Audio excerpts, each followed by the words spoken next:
Just after their dinner date, Nkechi and Afam decided to head home. When Afam noticed that she was badly stained, her monthly visitor arrived early that month, and Nkechi could not believe what was happening to her. Afam, with his face filled with disgust, asked why she had to be so dirty to the hearing of everyone around and walked away from her, not caring how she would get home in her current state. People were now staring and pointing at her, whispering between themselves as they watched Afam walk away. Nkechi could not withstand the shame, so she ran quickly to the restroom. On her way, she almost bumped into a young woman who was exiting the restroom, but the tension in her made it difficult to even apologize for what she had done. Nkechi arrived the restroom and quickly locked herself up in one of the toilet cubicles, her heart racing as she replayed all that happened with Afam. This was the third time that Afam was embarrassing her in public. The last time was in his friend's birthday dinner when she finished the food that she was served. Afam called her a hungry goat in front of his friends, who all laughed at her mockingly. For years, Nkechi has endured being put down by Afam, and even if she knew that leaving him was the best decision she could ever take, her heart still beat for him, making it difficult for her to leave. How will I survive without him? And who will love me if I ever leave him? These were the unspoken questions that made Nkechi remain in a loveless and abusive relationship with Afam for over 7 years. She stood in the restroom, tears welling up in her eyes as she tried to wipe off the stains on her dress with some tissue. Her entire body was soiled, and Nkechi began to think of what to do with her soiled dress. She saw a scarf in the corner, and just as she was about picking it up, she caught sight of something which seemed to be moving inside the toilet. Nkechi paused for a moment because she could not believe what she was seeing. It was a premature baby, abandoned inside the toilet. Its limbs and arms seemed to still be moving, so Nkechi quickly picked up the baby and ran out of the restroom, not caring about her stained dress. Everyone stared at her, wondering what could have happened. Her dress was badly stained with blood, and she had a premature baby in her hands. People could not help but assume that she was the mother of the child. Some even assumed that she tried to have an abortion and was left with a premature baby, hence why her dress was badly stained with blood. How wicked of her to do such to an innocent child, they said amongst themselves as they looked at her with disgust.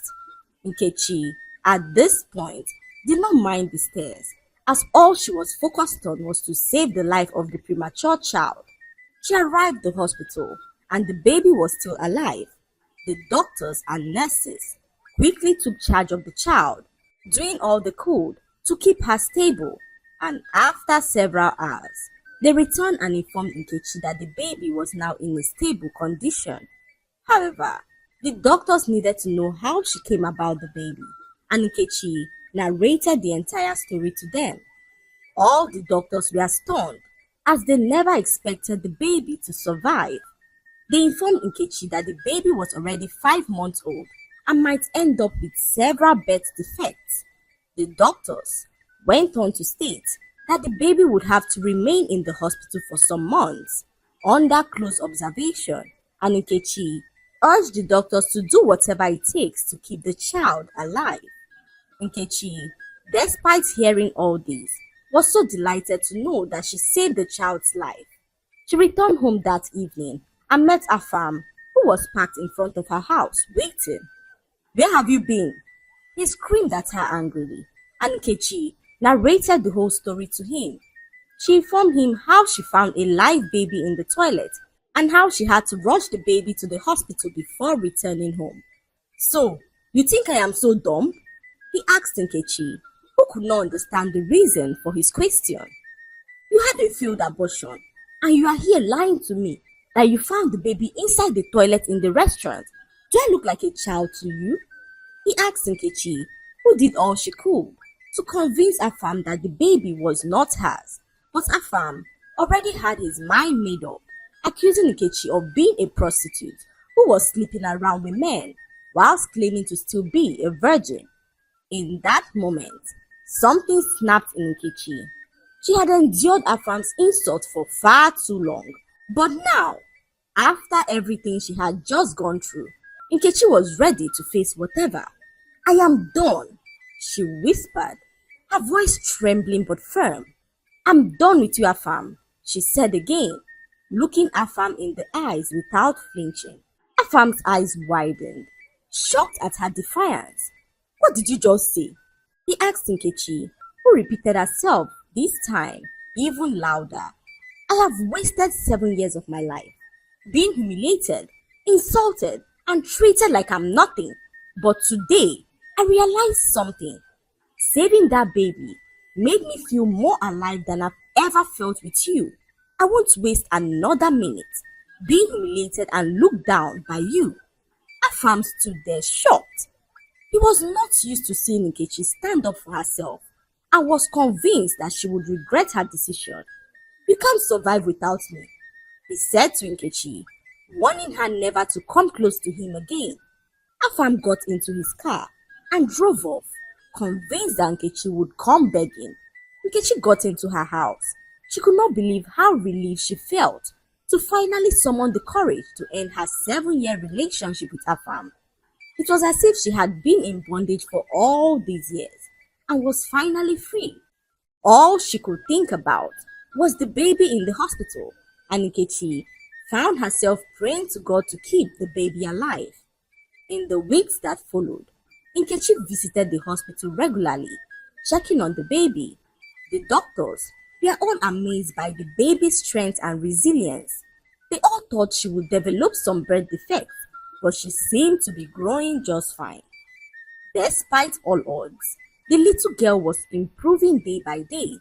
Nkechi, who had never thought of herself as a mother, began to feel a deep sense of connection with the child.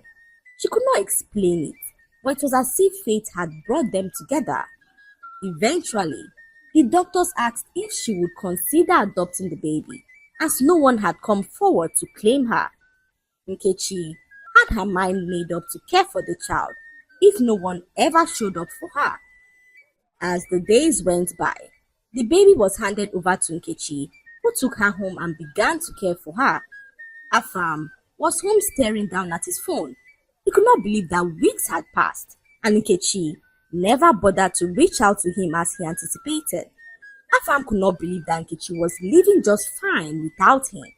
His ego was bruised, so he decided to pay her a visit to request for all the things he had ever gotten for her. He arrived in Nkechi's home and heard the cry of a baby. Afam was so furious. He barged into her house and requested for all the things he had ever gotten for her. Nkechi looked at him shocked. She could not believe what Afam had come to do in her house. He stood by her door, his eyes burning with anger as he stared right at her, demanding for all that he had ever gotten for her. Nkechi gently walked into her room and came out with a box containing everything that Afam had ever bought for her during their 7 years together. She never expected this from him, but was not shocked considering how he had treated her for all these years. Afam picked up the box and said to her that she will never find a man willing to marry her. The evidence of your promiscuous life is now evident for everyone to see. Let's see the man who will agree to marry you with this bastard child of yours, he said to Nkechi, who showed him the door and told him to leave and never return. Nkechi could not believe that she spent the better days of her life with such an unruly man, a man who had no atom of regard for her or even cared for her well-being. She looked down at her baby and felt so much love in her heart, a love she had never felt before, and Nkechi, in that moment, knew that everything that happened in the restaurant that day led her to this exact moment. As the days went by, Nkechi was home, pacifying her adopted daughter Nina, when she heard a knock on her door. She quickly dropped the baby in her cot, and the baby, began to wail at the top of her voice. Nkechi hurriedly rushed to the door to check who it was and was shocked to see her mother standing in front of her door. Mama, is everything okay? You didn't inform me of your visit, she said to her mother, who asked her if it was a crime to visit her own daughter. Mama, I never said it was a crime. I just felt you should have informed me of your visit in case I was not going to be around, she replied her mother, who heard the cry of a baby coming from inside her house. Do you have a visitor? Her mother asked her as she wondered what a baby was doing in her daughter's house. She quickly walked into the house and caught sight of the baby, who was wailing at the top of her voice. Whose child is this? Nkechi's mother asked, her face riddled in confusion as she watched the crying baby wriggle in her crib, wailing for attention. Mama, she is mine. I adopted her a few months ago, Nkechi told her mother, who could not believe her ears. You adopted a baby? A single girl like you? You should be focused on finding a husband. Why was I never consulted before you made this big decision? Her mother asked her, as Nkechi apologized to her mother and said that she never informed her because she knew that she would discourage her from adopting the little child. Nkechi then sat her mother down and narrated the entire story to her.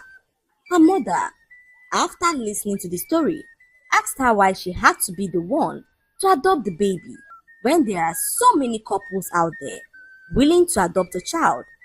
She explained how caring for her adopted daughter Nena changed her life and helped her break free from her toxic relationship with her fam.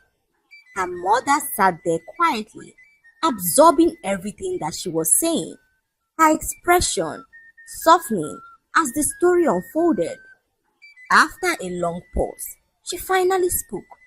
Nkechi, my daughter, she began, her tone filled with emotion. I have always prayed for your happiness. When I heard how our farm treated you, I worried, but I didn't know how to intervene, seeing how deeply you were in love with him. However, with this child, do you think that you will ever find a husband?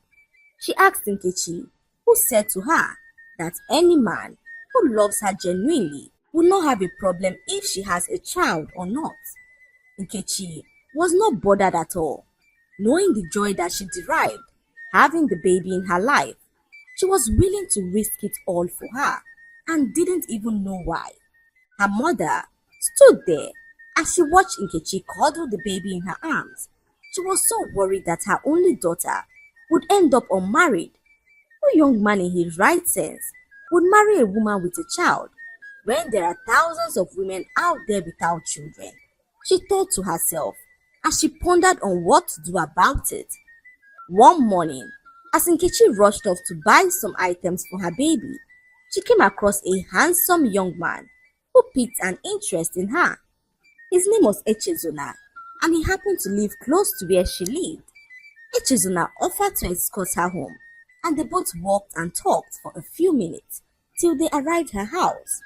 Nkechi could sense a good vibe with him and decided to inform him of her daughter. She did this to ensure that Echezona knew that she had a child of her own. However, when Echezona heard this, he was put off, and this was obvious from his reaction. He immediately told Nkechi that he had somewhere else to be in 5 minutes and rushed off without even saying goodbye. Nkechi was so hurt by this. She got into her house and met her mother, who overheard everything that happened. You see what you have caused for yourself. No young man in his right senses would want to marry a woman who has a child. You need to decide on what you plan to do with this child before you end up single forever, she said to Nkechi as she walked off to her room angrily. Nkechi stood there sad as everything played back in her head. She knew that it was never gonna be easy finding a single man who would be willing to marry her, but something seemed to reassure her that she was going to be fine. Her mother walked out in that moment and advised her never to tell a man that she had a child. After all, the child is not really yours, she said to Nkechi, who stood there confused as she pondered on if to follow her mother's advice or not. Nkechi knew the damage withholding such information could cause, but her mother did not lie either, as truly she had never bettered a child before. As the years went by, Nkechi came across several men who piqued an interest in her, but later changed their mind when they saw her daughter Nena, who was now 7 years old.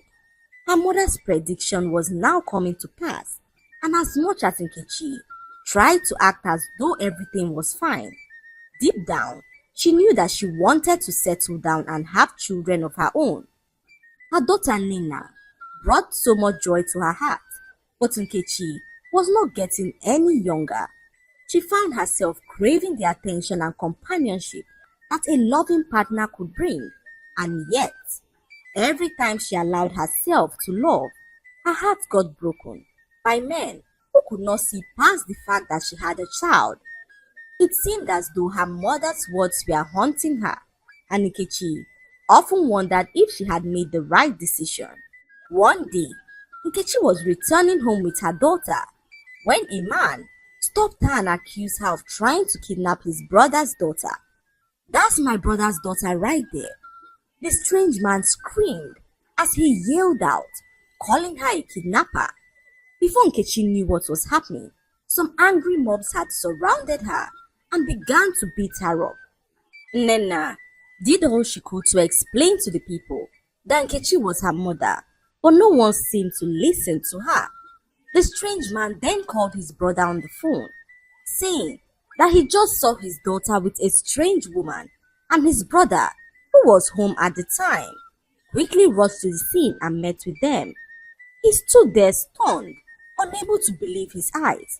He was staring right at a girl who looked exactly like his daughter and wondered how this was possible. He stepped closer, his gaze fixated on Nena. The resemblance was so uncanny, and she looked exactly like his daughter, who was seated in the back of his car at that very moment. How is this possible?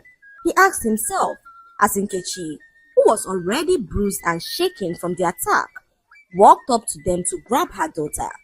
"Stay away from my daughter," she said to the strange man, who apologized to her for what his brother had caused. "I think this is a misunderstanding," he said to Nkechi, who did not seem to find it funny. She was almost lynched by some angry mobs and expected an explanation. The strange man, without saying any word, asked her to please follow him. "I think you need to see this for yourself," he said to Nkechi as he took her to his car and showed her his daughter. Nkechi was speechless as she looked in amazement at the girl, who looked exactly like her daughter Nena. Same face, same features, as though they were mirror images of each other. Her heart raced as she tried to make sense of what she was seeing. Was this some kind of cruel joke? How could two children look so alike, yet belong to different families? They all stood there shocked as the man informed her that his daughter's name was Chiamaka. He then glanced at Nena, then back at Nkechi, and asked how this was possible. Nkechi, still reeling from the shock, pieced together the moment when she found Nena in the restroom all those years ago. She had never stopped to think about the possibility of there being another child. A painful realization hit her in that moment as she began to think, what if the woman who abandoned Nena had no idea she was carrying twins? What if Nena's twin had been left behind and somehow ended up with this family? Nkechi had so many questions on her lips at this point. The man, seeing her expression, asked her where she found her daughter. Nkechi's voice shook as she recounted the story of the day she found Nena abandoned in the restroom of a restaurant. She explained how the baby had been left in the toilet and how she had rushed to save her life. As Nkechi finished recounting her story, the man looked visibly shaken. Chiamaka's mother never mentioned twins, he said, his voice crackling with disbelief. She came to my house one night, out of the blue, and handed over our baby to me. She left without saying a word, and I never heard from her again. I never knew she might have left another child behind, he said to Nkechi, whose heart pounded as she wondered what really was happening. We need to figure this out, Nkechi said softly, her voice filled with a mixture of confusion and concern. If Nnenna and Chiamaka are twins, they deserve to know each other, she said to the man, who nodded his head in agreement. The man, still trying to wrap his head around the shocking revelation, suggested for a DNA test to ascertain if truly they were twins.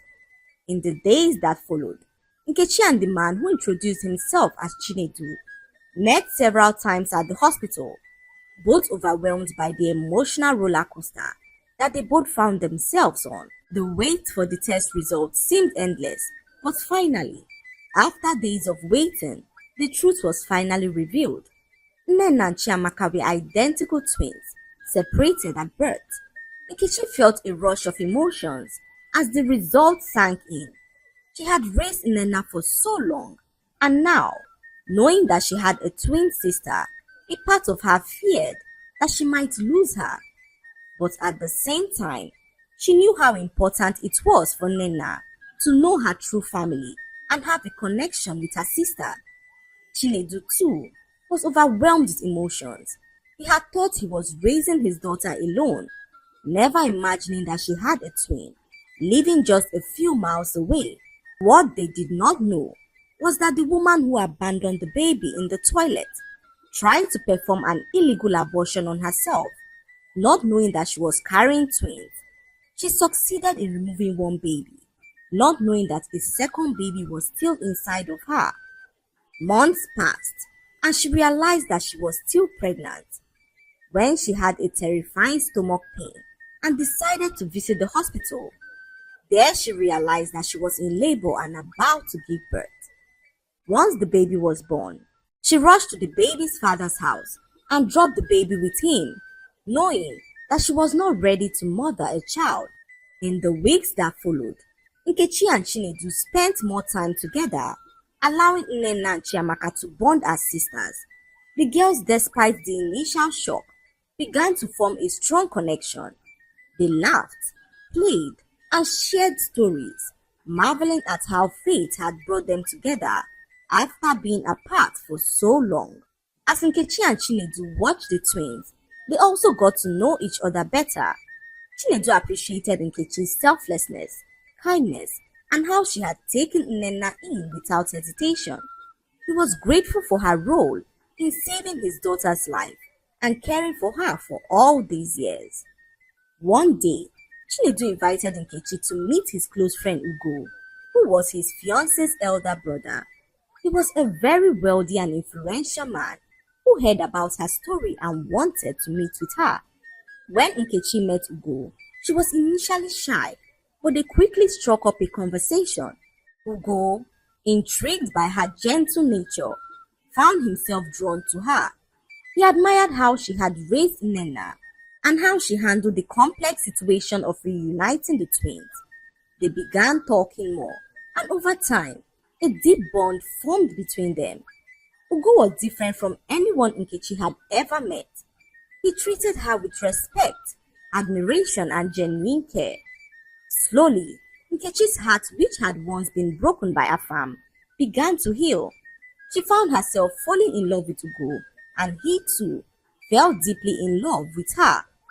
Months passed, and Ugo proposed to Nkechi in an intimate and beautiful ceremony, surrounded by their close friends and family, including Nnenna and Chiamaka, who were now inseparable. Nkechi was overjoyed and said yes, knowing that she had found someone who loved her for who she was.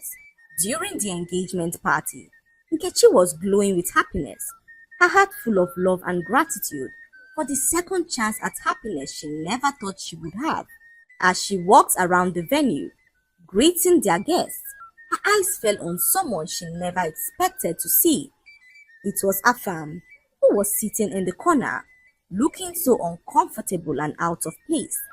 Nkechi was shocked to see him there, but before she could say anything, her fiancé Ugo approached her and introduced Afam to her as his personal assistant. Nkechi's heart skipped a beat as Afam's eyes widened in shock to realize that Nkechi, the woman he believed would never find love, was the same woman who was getting married to his boss. He looked so awkward and out of place, unsettled to see her in such a joyful mood with his boss. Nkechi, however, remained composed. She realized in that moment how far she had come. Afam no longer had any power over her. She was no longer the broken woman he had belittled and humiliated for years. She was strong, now confident, and surrounded by people who genuinely cared for her. Ugo, noticing the tension, asked if something was wrong, and Nkechi smiled and shook her head. No, nothing at all, she replied, her voice calm and reassuring. Afam, clearly uncomfortable, stammered out a quick apology and excused himself. As he walked away, Nkechi watched him go, feeling nothing but relief. She was free of the pain he had caused her, and now she had a future full of love and happiness with Ugo. That night, as Ugo held her close, Nkechi knew she had made the right choices. Life had tested her, but it had also rewarded her with a second chance at happiness. And this time, she wasn't going to let anything or anyone take it away from her. That was how the baby that she rescued from the toilet led her down a path that ultimately transformed her life for the better. Nkechi never imagined that saving an innocent life would one day lead her to find her own happiness, something she never thought possible. The love she shared with Nena and the unexpected arrival of Chiamaka, her twin, gave her a new sense of purpose and joy. Ugo turned out to be everything she had ever dreamed of in a partner, kind, supportive, and deeply in love with her like no one had ever been. Together, they built a beautiful life and home, surrounded by love and everything that they ever dreamed of. The lesson to be learned from this story is that self-worth and courage are essential for personal growth and happiness. Nkechi's journey illustrates the importance of recognizing one's value, standing up against abuse, and being brave enough to leave toxic relationships, even when it feels difficult or uncertain. The story also highlights how true love and kindness can come when we least expect it, and that life's challenges can lead us to unexpected blessings. Additionally, it shows that embracing difficult circumstances with an open heart can bring joy, fulfillment, and new beginnings, as seen in Nkechi's relationship with Nena and her eventual happiness with Ugo. Lastly, the story underscores the idea that we must never let others define our future, as Nkechi proved to herself and Afam that she could find love, happiness, and a fulfilling life on her own terms. I hope you enjoyed the story.